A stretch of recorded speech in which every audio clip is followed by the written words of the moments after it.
Baik, saya atas nama Imelda Cynthia dari kelompok 5. Di sini kami akan membahas tentang sejarah sains pada zaman modern. Sejarah perkembangan sains pada zaman modern sudah terintis mulai abad ke-15 Masehi. Akan tetapi, indikator yang nyata terlihat jelas pada abad ke-17 Masehi dan berlangsung hingga abad ke-20 Masehi.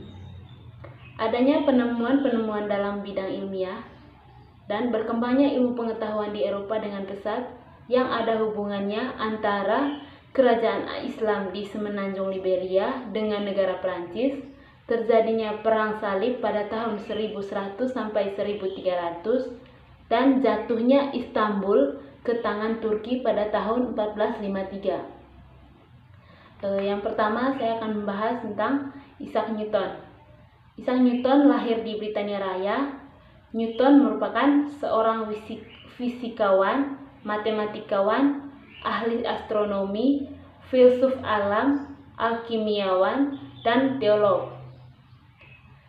Dia dikatakan sebagai bapak ilmu fisika klasik karena karyanya yang berjudul Philosophia Naturalis Principia Mathematica menjabarkan tentang hukum gravitasi dan 3 hukum gerak yang mendominasi pandangan sains mengenai alam semesta 3 abad ini. Penemuan dari Isaac Newton salah satunya itu teleskop modern. Oke, selanjutnya saya akan membahas Charles Robert Darwin. Perkenalkan, nama lengkap saya Magdalena Aga. Charles Robert Darwin lahir pada tanggal 12 Februari tahun 1809 di Inggris, dan ia meninggal pada tanggal 19 April tahun 1882 berusia 73 tahun. Dan ia juga dikenal sebagai ilmuwan tentang asal mula spesies atau keturunan manusia. Dan istrinya bernama Emma Wedgwood, dan ia juga memiliki 10 orang anak. Teori evolusi Darwin. Sejarah munculnya teori evolusi Darwin dimulai sejak Darwin melakukan pelayaran yang pertama kali dalam hidupnya. Darwin memulai pelayaran pada tanggal 27 Desember tahun 1831. Ekspedisi tersebut berlangsung selama 5 tahun. Pada saat mengawali petualangan luar biasa ini, Darwin berusia 22 tahun. Dalam ekspedisinya, Darwin menyusuri pantai Amerika Selatan, menelusuri kepulauan Galapagos, menyinggahi pulau-pulau di Pasifik dan samudra Indonesia.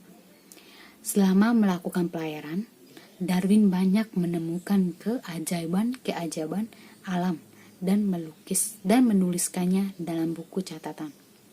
Darwin bertemu dengan bermacam-macam suku primitif, menemukan aneka ragam fosil dengan keanehannya, tumbuhan dan hewan yang luar biasa mengagumkan.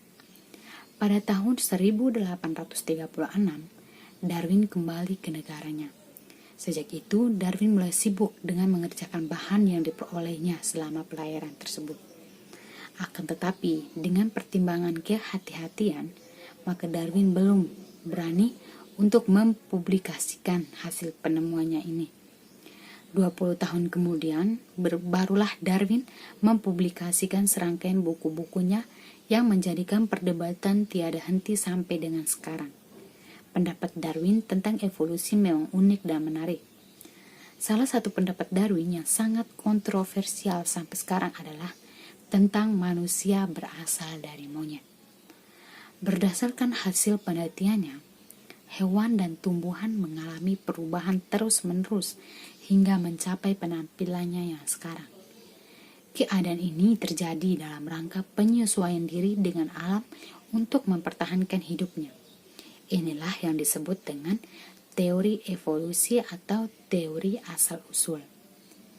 Demikian halnya juga dengan manusia, dibutuhkan waktu jutaan tahun untuk mencapai manusia modern yang cerdas seperti saat ini. Berkat teori evolusi yang dicetuskan oleh Darwin ini, kita dapat melihat fosil dari manusia purba. Selain itu, pencarian dan penemuan fosil dinosaurus juga menjadi penting karena teori evolusi tersebut. Itulah teori evolusi dari Charles Robert Darwin, yang dimana tentang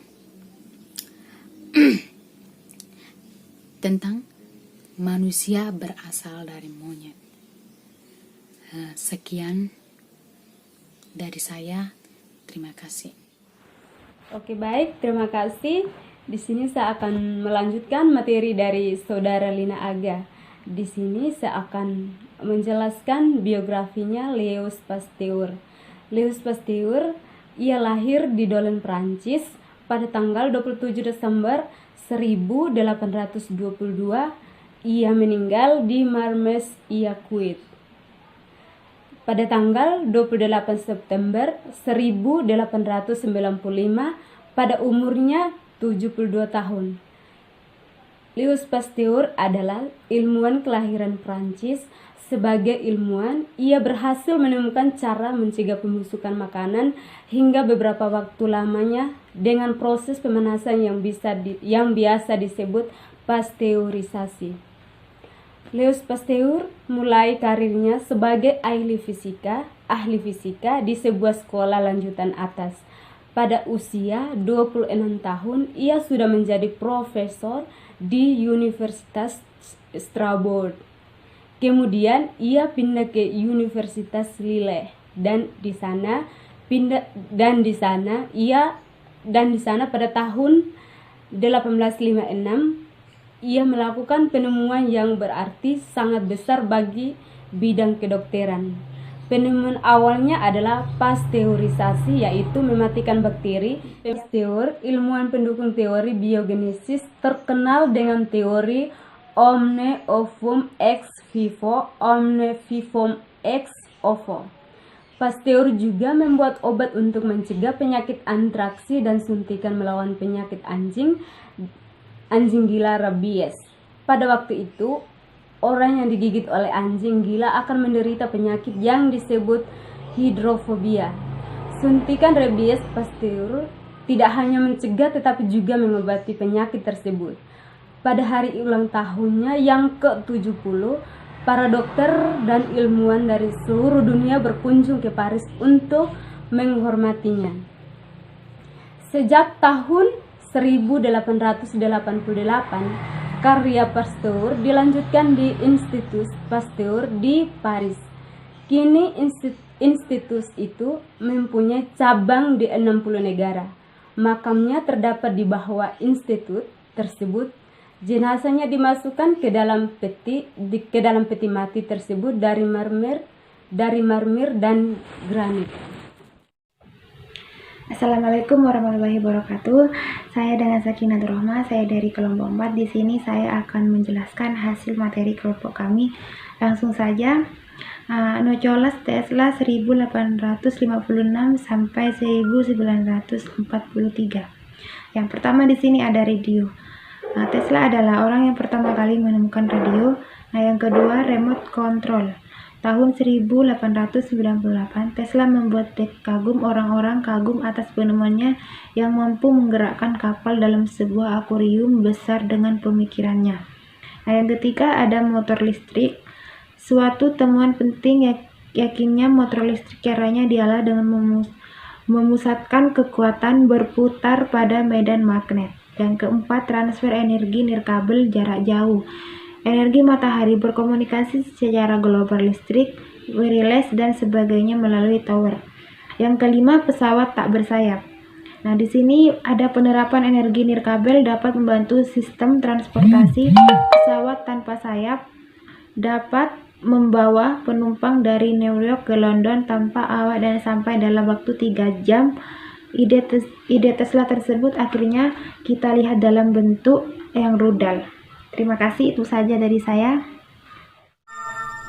Perkenalkan, nama saya Asmi Fadli, NPM 217100430030. Saya dari kelompok 5. Judul makalah saya itu tentang sejarah sains pada zaman modern.